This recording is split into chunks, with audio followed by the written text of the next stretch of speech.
Bom, pessoal, iniciamos então o nosso curso Uma Introdução à Alquimia Medieval e o caminho que o eu tem de enfrentar para realizar sua planificação.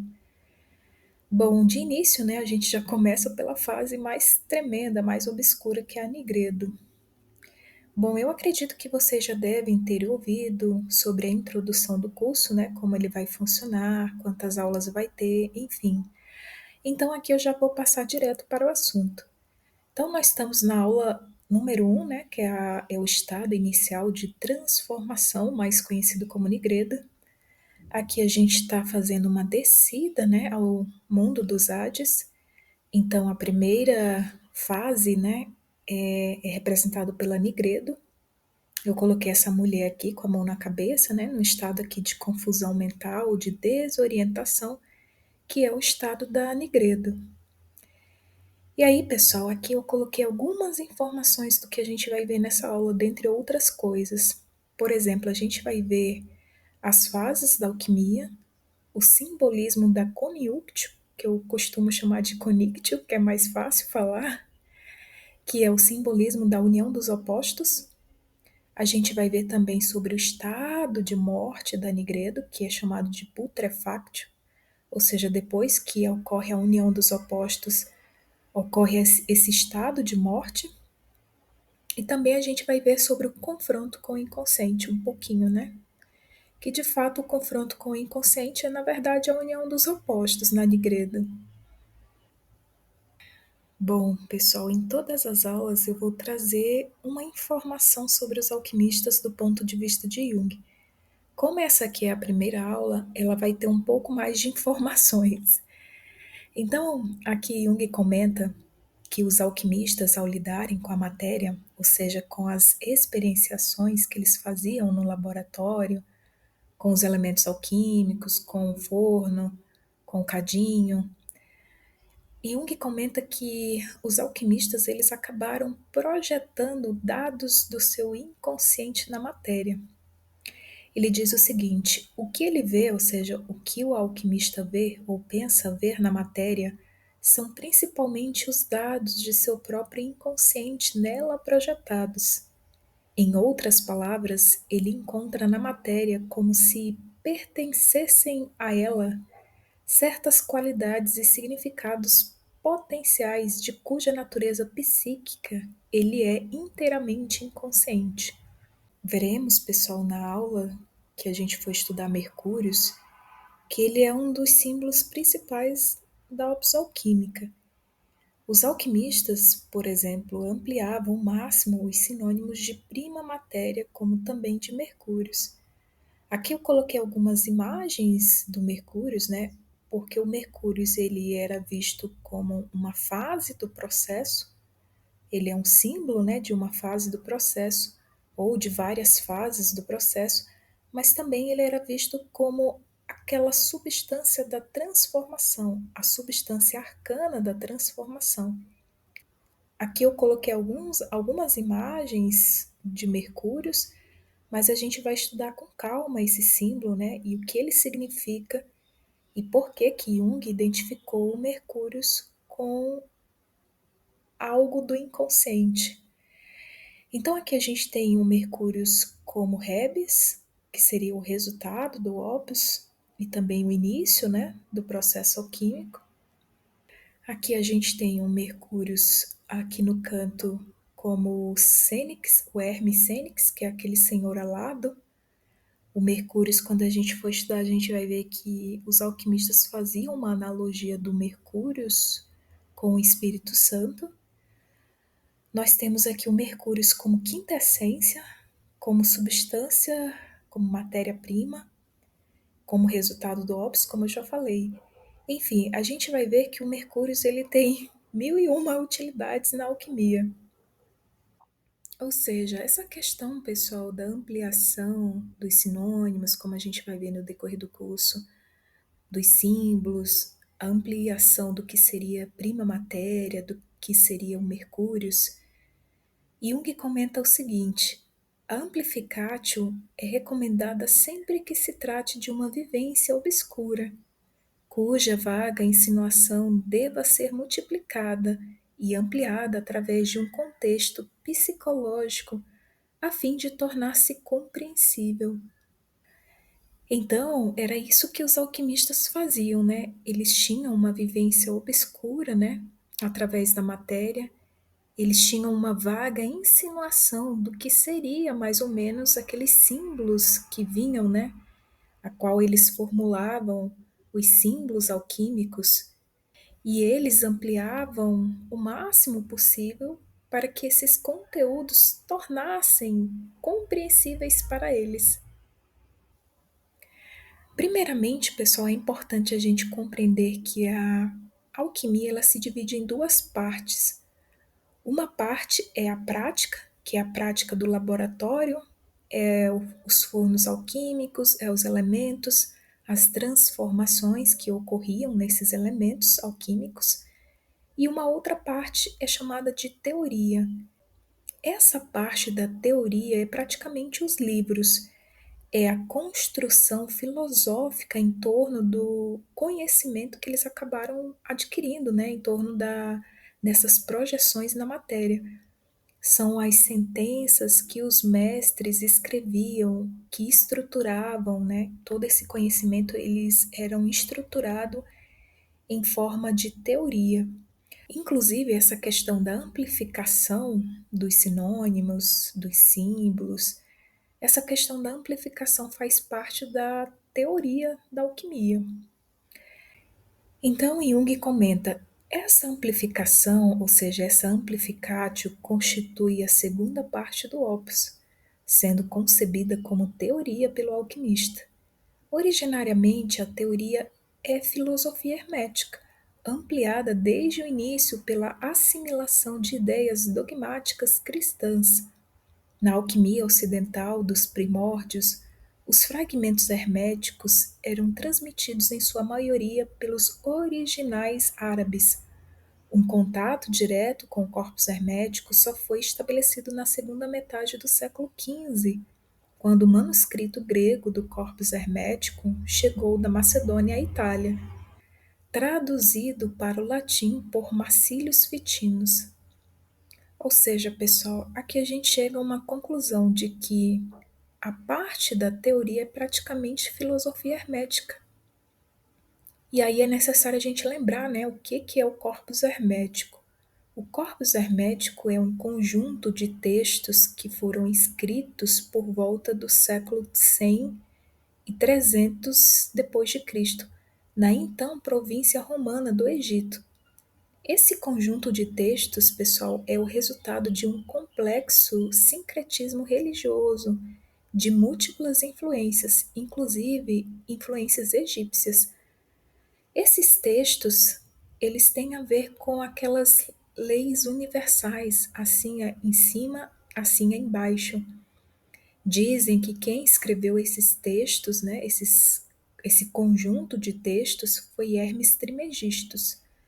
Esses textos, eles formam a base do hermetismo. Eles discutem, por exemplo, o divino, o cosmos, a mente, a natureza, o nous, o agatodaimo, enfim.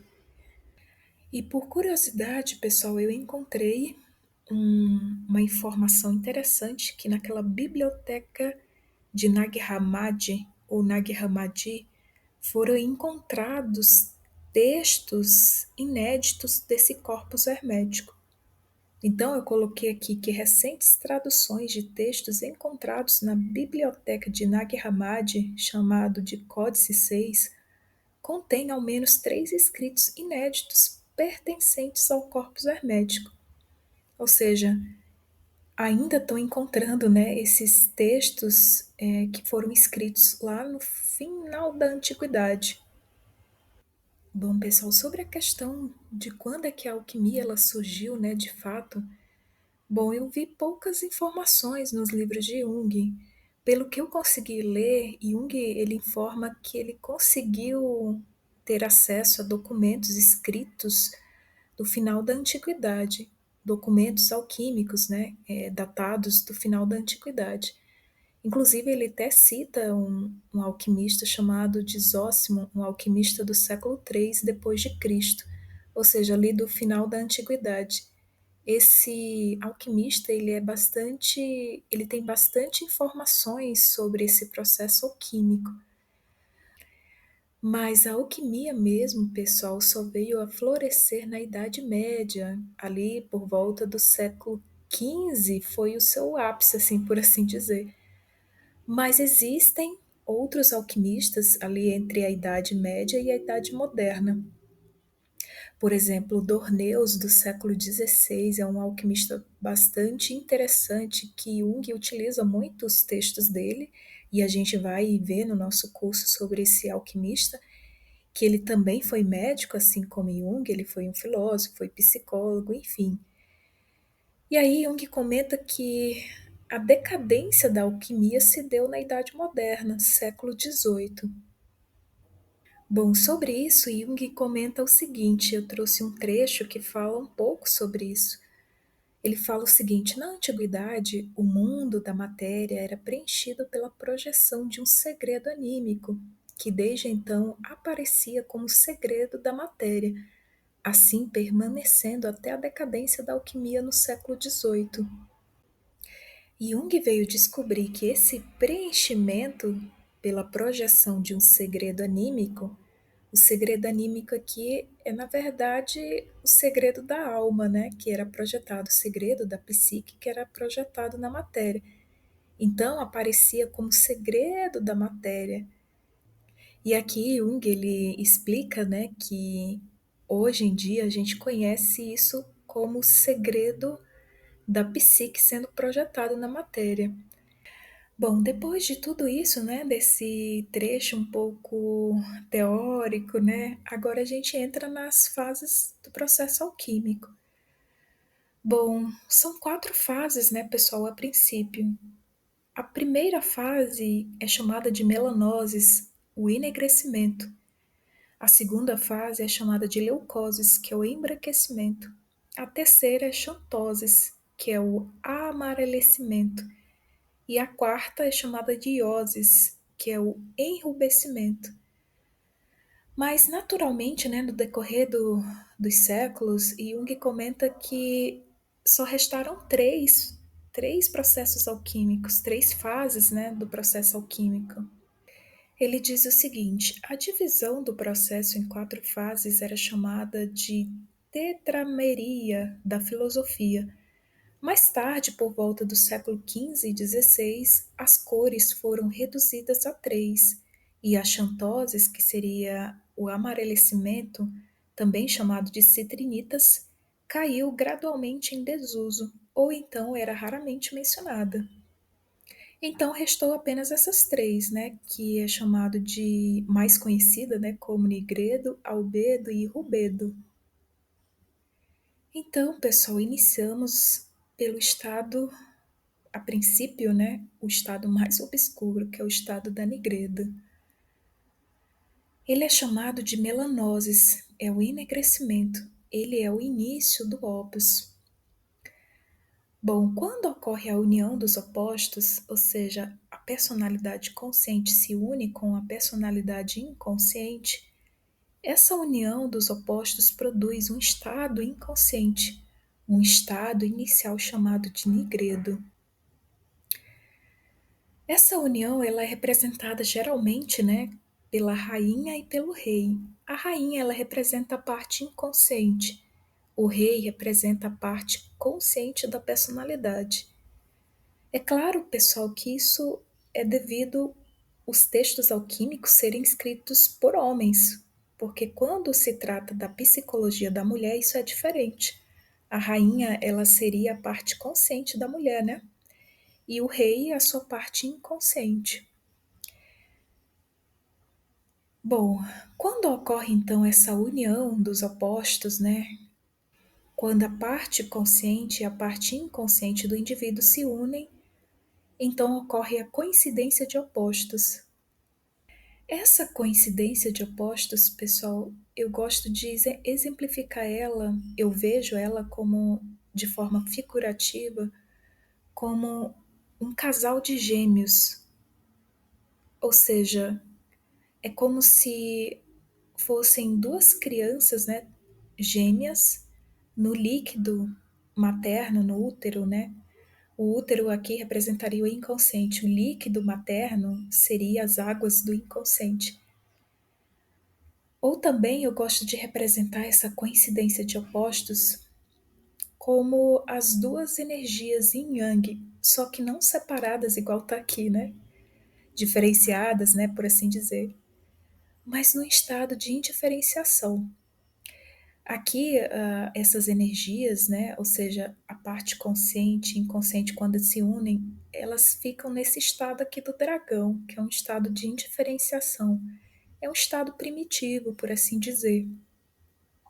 A questão dos dois bebês, né, dos gêmeos aqui, significa mais ou menos o seguinte, pessoal: quando a consciência ela se une com o inconsciente, é como se essa união ela ocorresse no inconsciente, nas profundezas, né, da alma, do inconsciente. Então a consciência ela se coloca, digamos, de forma praticamente igual com o inconsciente. Ela fica obscura, igual o inconsciente é também obscuro. É como se fossem duas crianças no útero da mãe. Enquanto elas não nascerem, enquanto elas não virem para a luz do dia, para o mundo concreto, essas crianças no útero da mãe, gêmeas, ninguém sabe quem é quem. Então é isso que o indivíduo ele experiencia quando ocorre a confrontação com o inconsciente, né? A consciência ela se coloca no nível que ela se torna inconsciente. Ela se torna tão obscura quanto o inconsciente ele é obscuro. Ou seja, a consciência ela entra num estado de indiferenciação com o inconsciente coletivo. Por isso que eu achei essa representação dos gêmeos assim perfeita para explicar isso. Sem falar que esse símbolo dos gêmeos eles aparecem também em sonhos no início da Nigredo. Pode aparecer em sonhos, né, no início da Nigredo. A Von Franz ela chega a falar que quando estamos completamente inconscientes, quando a consciência nos abandona, ocorre então a coniunctio, que eu chamo de conictio, porque é mais fácil falar conictio, ou seja, ocorre a união dos opostos, a conjunção. Quando os dois se unem, produz aquilo que é chamado de caos, de prima matéria. O negrume, ou nigredo, é um estado inicial, sempre presente no início como uma qualidade da prima matéria, do caos ou da massa confusa. Mas a nigredo, pessoal, ela também pode ser produzida pela separação dos elementos, o que os alquimistas chamavam de solutio, de separatio, de divisio, de putrefactio. A separação dos elementos ficará mais claro nas aulas da separatio que a gente vai ter, se eu não me engano, é a aula 5. Aqui eu trouxe um trecho, né, que fala sobre isso. O negrume, ou seja, a nigredo, é um estado inicial sempre presente no início, como uma qualidade da prima matéria, do caos ou da massa confusa. Pode também ser produzido pela separação dos elementos, solútil, separatio, divisio, putrefactio. Se o estado de divisão se apresenta de início, como acontece algumas vezes, então a união dos opostos se cumpre à semelhança da união do masculino e feminino, chamado de coniúngio, matrimônio, coniunctio, coitus, seguido pela morte do produto da união, chamado de mortificatio, calcinatio, putrefactio, e seu respectivo enegrecimento. Aqui a gente tem uma imagem da Nigredo, né? O obscurecimento do Mercúrio Cênix. Esse homem aqui é o Mercúrio Cênix, é o velho Mercúrio. Também pode ser representado por Saturno. Aqui ele está exalando o espíritos e a ânima. Esses dois anjinhos voando aqui é o espíritos e a ânima que foram separados do corpo. O corvo aqui, ele simboliza a Nigredo. A gente vai ver que o corvo, ele é o símbolo, um dos símbolos principais da fase da Nigredo. Essa separação, pessoal, que a princípio é feita, né, que os alquimistas simbolizavam pela separação do corpus, ânima et spiritus, essa separação ela causa a Nigredo, ela causa um negrume, né? Bom, o estado inicial da Nigredo, ele é uma consequência do confronto entre o consciente e o inconsciente. Esse confronto também, pessoal, pode se dar quando o inconsciente irrompe na consciência. Por exemplo, quando um conteúdo inconsciente irrompe na consciência do indivíduo. E aí ele tem que saber lidar com esse conteúdo, né? A princípio, isso é tão confuso para o indivíduo. Bom, Jung chega a comentar o seguinte, que com a união, ou seja, aquilo que é chamado de conjunctio, com a união entre as partes consciente e inconsciente da personalidade, de início, irrompe um conflito violento, semelhante ao de qualquer pessoa de bom senso que deve engolir as mais absurdas superstições. Sua reação é de resistência e de defesa desesperada contra o que lhe parece uma insensatez criminosa. Ou seja, pessoal, essa união dos opostos, a princípio, ela não é nada agradável, muito pelo contrário. Como a gente viu lá na figura dos gêmeos, o indivíduo ele se coloca num estado de inconsciência. É como se a consciência extinguisse praticamente. É um estado muito perturbador, é um estado obscuro, né? É um estado em que o indivíduo, ele, a princípio, ele não compreende muito o que está acontecendo. E aqui Jung traz mais uma explicação sobre esse estado inicial da Nigreda. A dificuldade e a aflição encontradas no início da obra coincidem outra vez com a Nigredo, tal como as pavorosas trevas do nosso espírito, mencionadas na Aurora Consurgens, que é um texto alquímico. E estas, por sua vez, devem ser o mesmo que a aflição animae, que significa a aflição da alma, né? O sofrimento da alma, mencionado por Morienus, que é um autor alquímico. Ou seja, esse estado da Nigredo, pessoal, é um estado de aflição da alma, é um estado de sofrimento da alma, em que o indivíduo ele experiencia a sua alma no seu estado mais tremendo, assim, mais obscuro e de sofrimento psíquico. A Nigredo, a negrura que começa a surgir, esta tem a significação de mortificatio, de mortificação, de putrefactio, putrefação, de solutio, solução, de separatio, separação, de divisio, divisão e etc. E, portanto, o sentido de um estado de dissolução ou de decomposição que precede a síntese. A síntese, pessoal, é aquilo que vai resultar do opus, é a união entre a parte consciente e inconsciente. É a nova personalidade, por assim dizer, a síntese da união dos opostos. Então, pessoal, de imediato a gente já consegue perceber que da união dos opostos, inicialmente, resulta esse estado de morte, um estado de negrume, que é muito bem representado pelos símbolos, né, de mortificação. Essa imagem aqui, essa imagem que a gente tem aqui é um símbolo da mortificatio. Ou seja, aqui já ocorreu a união dos opostos, né? Os dois se tornaram um só corpo, né? Com duas cabeças aqui.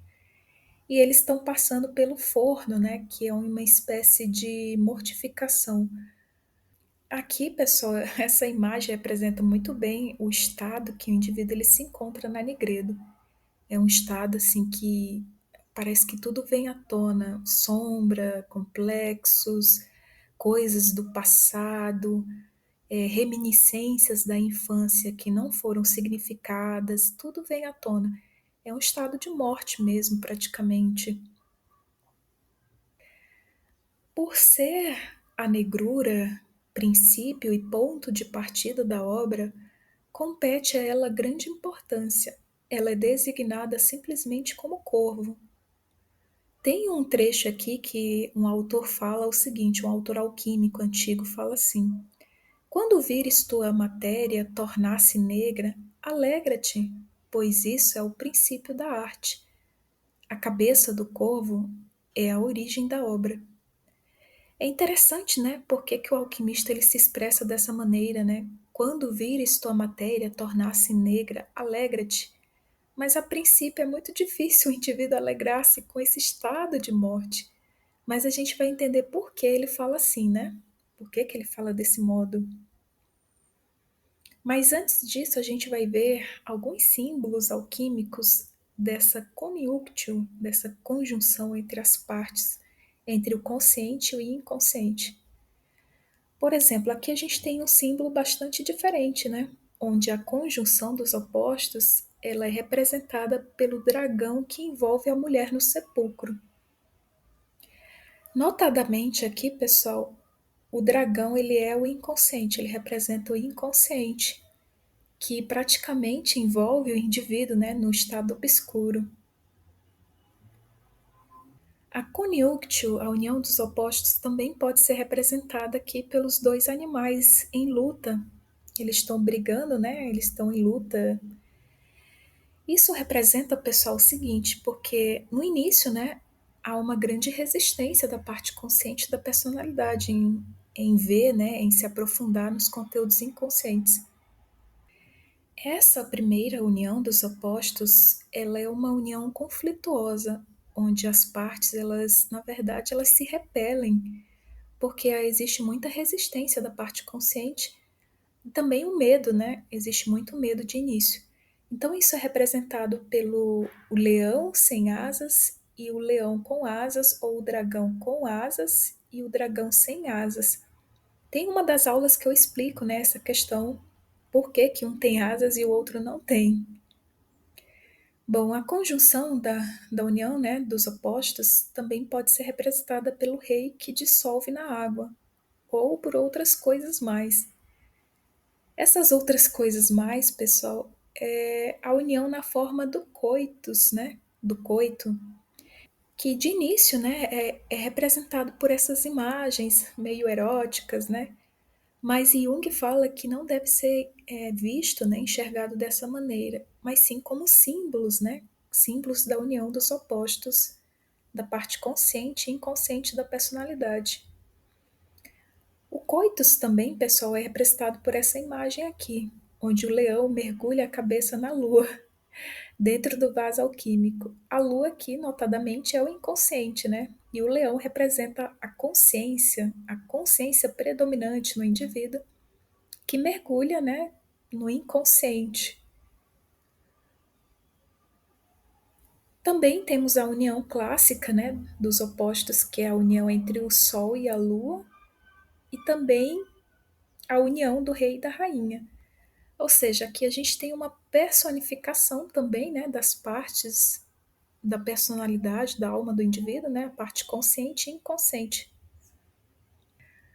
Outra forma também de simbolizar a união dos opostos é a união entre irmãos Apolo e Ártemis, que é aquela deusa da caça para os gregos. Também na união entre a deusa na Frígia, na Ásia Menor, Cibele, e seu consorte Átis. Essa união aqui, pessoal, é de mãe e filho, que a princípio, né, ela aparece como símbolo daquele incesto.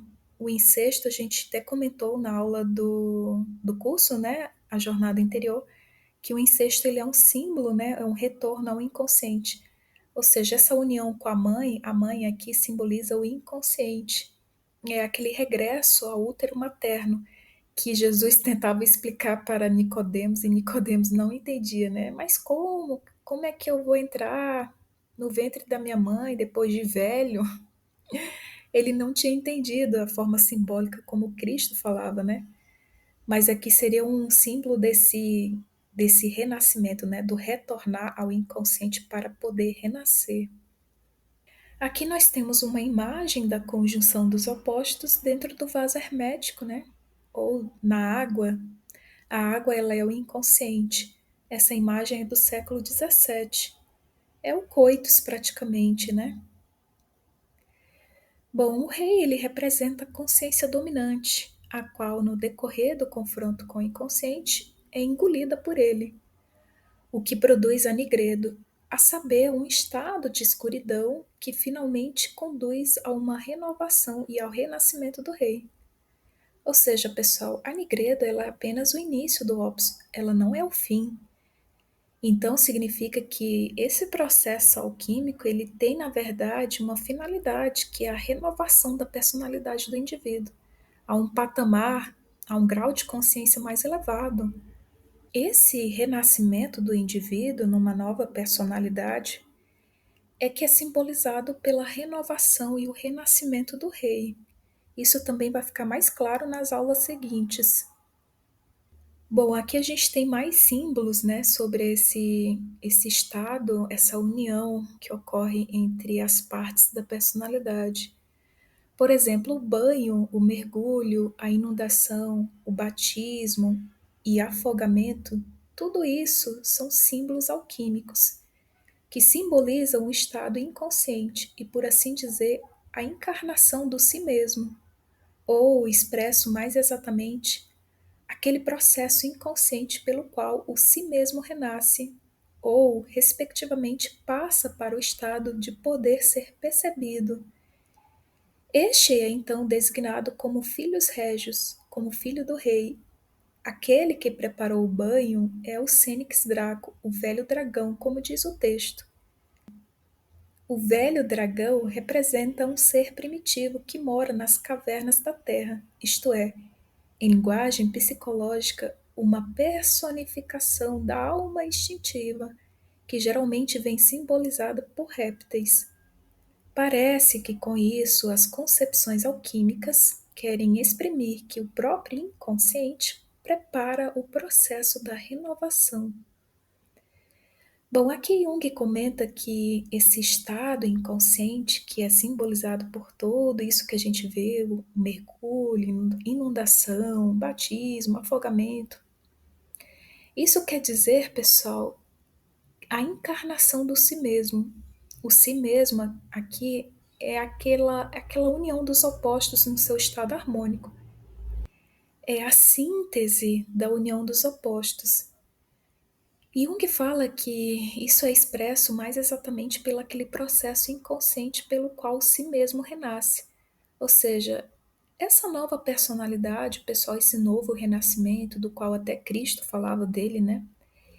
Ele representa aquela união do indivíduo com aquele homem espiritual interior. Essa união, Jung deu o nome de si mesmo, ou seja, a síntese dessa união é chamada de si mesmo.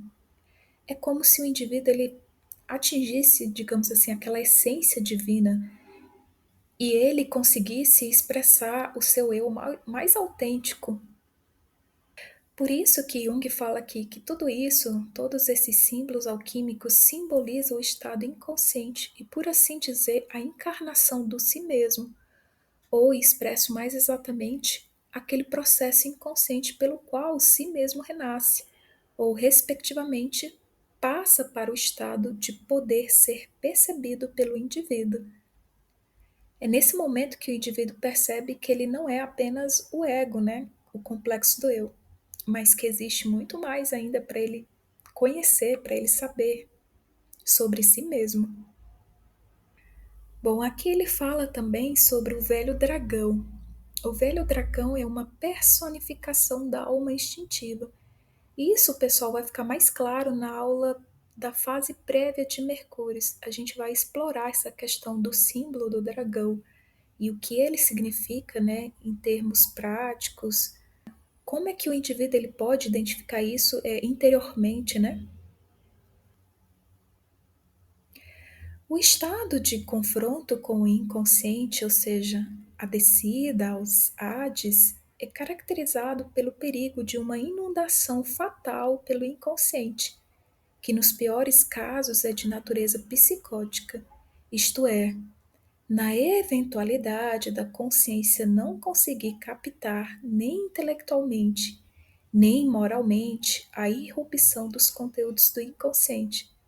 Ou seja, se o indivíduo estiver passando, ou ele vai passar, não sei, né, pelo estado da Nigredo, que é o início dessa transformação, o qual praticamente todo indivíduo ele é impelido, né, a passar por essa transformação interna, em algum momento da vida isso vai chegar.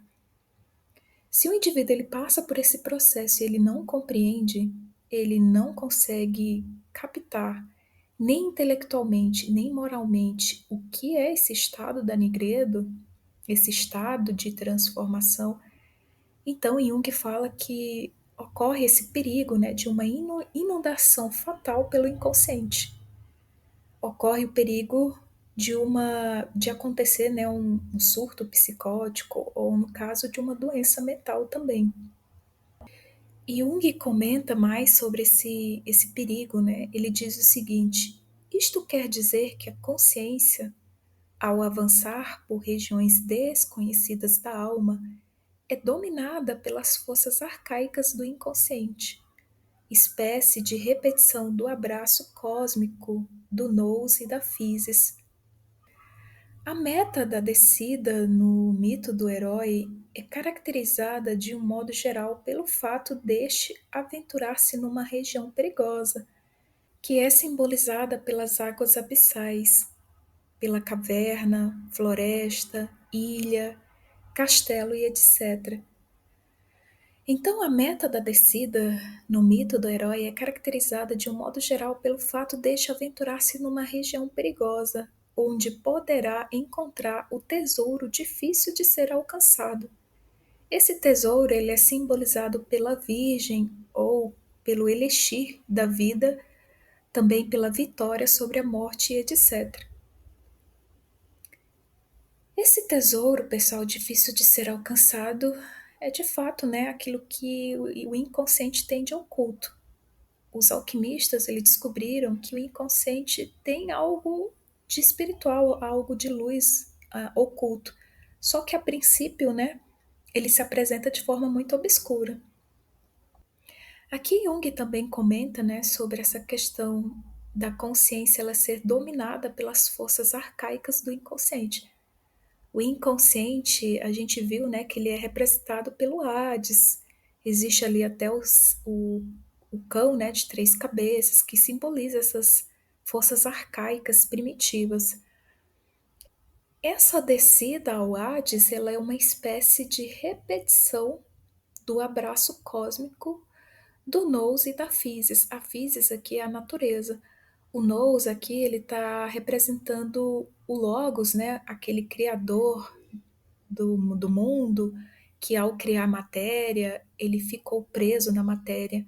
Ou seja, esse processo de confronto com o inconsciente é como se fosse uma repetição do mito cosmogônico da criação do mundo, né? Onde o Logos, ao criar o universo, ao criar a matéria, né, ficou preso na matéria, ficou preso na natureza. Aqui Jung ele comenta mais um pouco sobre isso.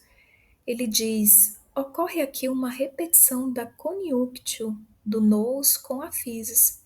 Esta união, porém, é um fenômeno cosmogônico, ao passo que, no primeiro caso, ocorre uma catástrofe causada pela intervenção dos filósofos. Enquanto a consciência não se manifesta, os opostos do inconsciente permanecem latentes. Eles são ativados pela consciência e o Regius Filhos, que é o filho do rei, o espírito, o logos ou o nous, é então tragado pela physis, isto é, o corpo e os órgãos que o representam adquirem um predomínio sobre a consciência. O mito do herói conhece a condição de ser engolido pela baleia e retido em seu ventre. No interior da baleia é tal o calor que o herói perde o cabelo, isto é, renasce sem cabelos como um recém-nascido. Esse calor é o ignis, é o inferno, ao qual Cristo também desceu para vencer a morte, como parte de sua obra. Bom, aí aqui Jung está falando o seguinte, que enquanto a consciência ela não se manifesta, ou seja, ela não tem essa atitude de direcionar-se para dentro, né, para as profundezas da própria alma, enquanto ela não tiver essa atitude, os opostos do inconsciente eles permanecem latentes. Ou seja, esse estado que a gente viu Desde daquela imagem dos gêmeos e todo esse estado de negrura, ele não acontece, né, até que a consciência ela se volte para dentro.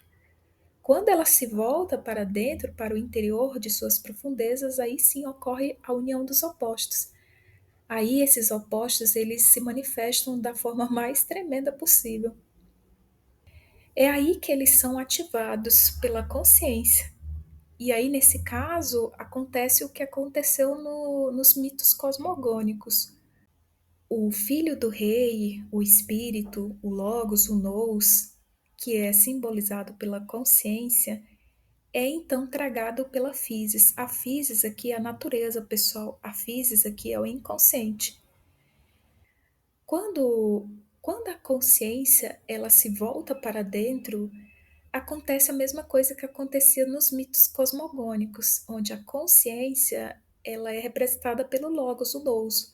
O Logos, ao voltar-se para o mundo inferior, né, ao tentar ali criar a matéria, ele fica preso na natureza, ele fica preso na própria matéria que ele cria. E aqui acontece a mesma coisa, a consciência, quando ela se volta para dentro, para observar pela primeira vez na vida, né, a alma inconsciente, as profundezas da própria alma, ele é tragado. Ele é tragado pelo que existe lá embaixo, né? Aqui no embaixo que eu falo é no inconsciente, né? No sentido figurativo de falar. Ele é tragado pelas formas que estão ali, digamos, obscuras, formas arcaicas da própria personalidade, que não foram desenvolvidas, enfim, a sombra, os complexos. E aí Jung fala que essa questão de ser tragado pela physis, pela natureza, pelo inconsciente, isso é representado através do corpo e dos órgãos que representam a natureza, né? Eles adquirem um predomínio sobre a consciência. É por isso que a gente vai ver nas aulas, nas outras aulas, que a questão das percepções do indivíduo e sentidos, eles ficam bastante aflorados no estado de alerta, na nigredo, porque é como se despertassem esses sentidos que estavam, digamos assim, apenas identificados com a parte consciente da personalidade. Por isso que a nigredo, pessoal, ela é um estado muito obscuro, é muito perturbador para o indivíduo, porque ele vai começar a perceber coisas pela primeira vez que antes ele não percebia, coisas muito obscuras de sua própria alma. Bom, Jung comenta, né, sobre essas forças arcaicas do inconsciente. Essas forças arcaicas, pessoal, do inconsciente são quase sempre personificadas em monstros. Daí que os mitos cosmogônicos, né, sempre aparece um monstro marinho, um dragão, uma serpente. Também isso vai ficar claro na aula da fase prévia de Mercúrios. Bom, aqui a gente tem duas imagens, né, que eu coloquei, uma espécie aqui de logos, demiurgo aqui criando a matéria, e aqui a gente tem uma imagem, né, do indivíduo voltando-se para dentro, um símbolo, né, que eu coloquei dessa descida ao inconsciente. Aqui nós temos uma imagem do livro Psicologia e Alquimia e também do livro Alquimia da Von Franz. Jonas saindo da boca da baleia, o final da travessia marítima noturna corresponde à conquista da pedra angular, do lápis. Aqui do lado nós temos o alquimista assentando a pedra, o lápis angular, que é a pedra angular, símbolo de Cristo, indicando que o objetivo da viagem marítima, essa viagem marítima, ela significa, né, psicologicamente, um estado de conflito e depressão em que a pessoa é forçada a prestar atenção ao inconsciente, equivale à pedra filosofal, ou seja, o resultado da opus é a pedra filosofal, é o que vai, digamos assim, é o que o indivíduo vai descobrir sobre o inconsciente, né, sobre a sua própria alma, sobre as profundezas de sua alma. Bom, é importante, pessoal, a gente saber que existe dois tipos de conjunção, dois tipos de conjunction, né, de união dos opostos. A primeira união é o que a gente vem tratando até agora, né, que é aquele estado de conflito, onde os opostos se unem e se torna aquela coincidência de opostos no estado de nigredo. Então, eu coloquei aqui a simbólica da conjunção da união aparece em duas passagens. Primeiro, na descida à escuridão, onde as núpcias têm, por assim dizer, o caráter nefasto, que é representado pelo incesto, pelo assassínio e por morte. Só que existe uma outra união, pessoal, uma segunda união que é feita antes da subida, onde esse tipo de união ele representa um caráter mais celestial. Aqui eu coloquei de forma didática, então, essa primeira união que ocorre no início da Nigredo, ela é uma união que representa a descida ao Hades, ou seja, a descida ao inconsciente, ao submundo. E existe uma outra união que é antes da subida. Notadamente, pessoal, essa segunda união ela é alcançada na albedo. Essa união, ela é uma união mais harmônica, ela é uma união, digamos assim, tem um caráter elevado, tem um caráter espiritual. A gente vai ter uma aula falando sobre isso em termos mais figurativos, né?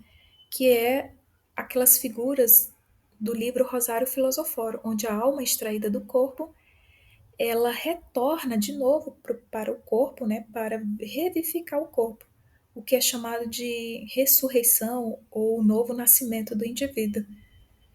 Bom, então aqui a gente já percebe uma coisa, que a primeira união que acontece na descida ela que provoca, né, digamos assim, ela que representa o estado de caos.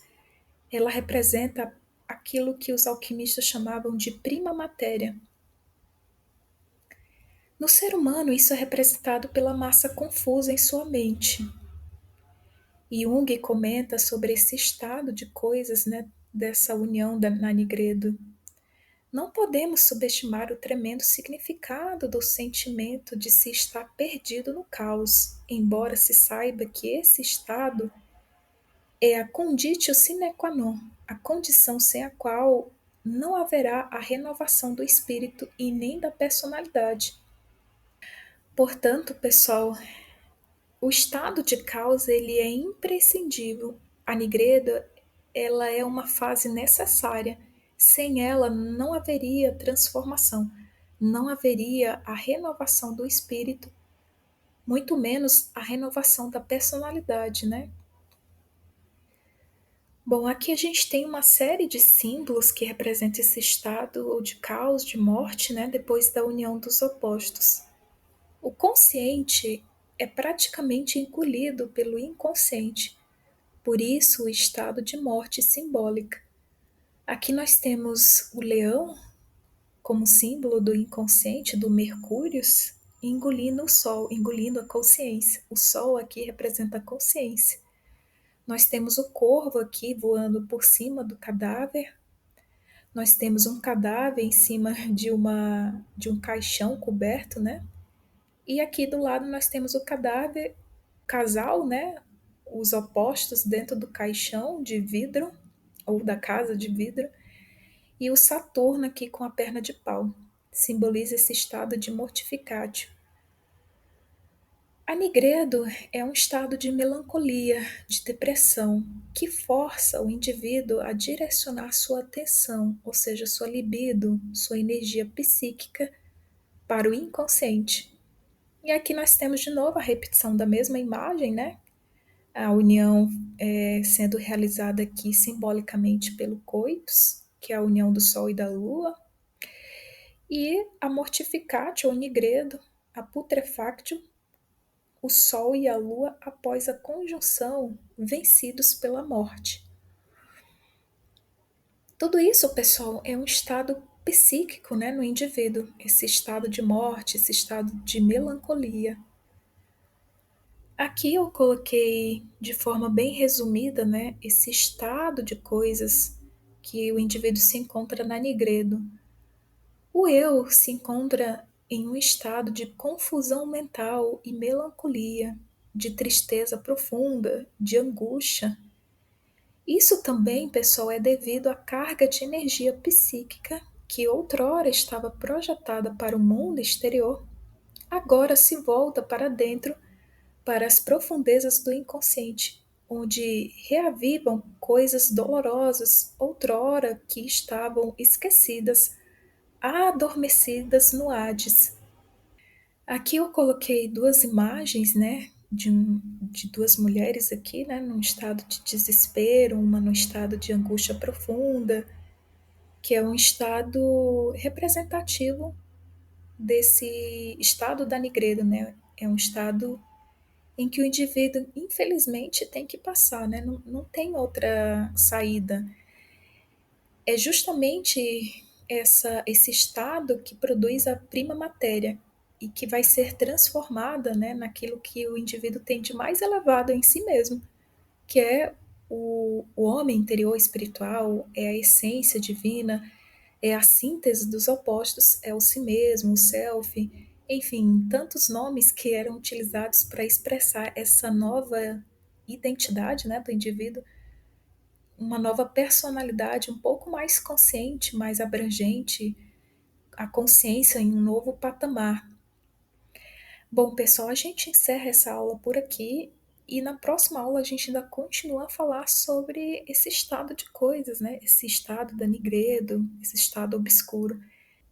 E também a gente ainda vai falar de alguns símbolos da Nigredo e mais características sobre esse estado melancólico da Nigredo. Então, a gente se vê daqui a pouco na próxima aula. Até breve. Tchau, tchau.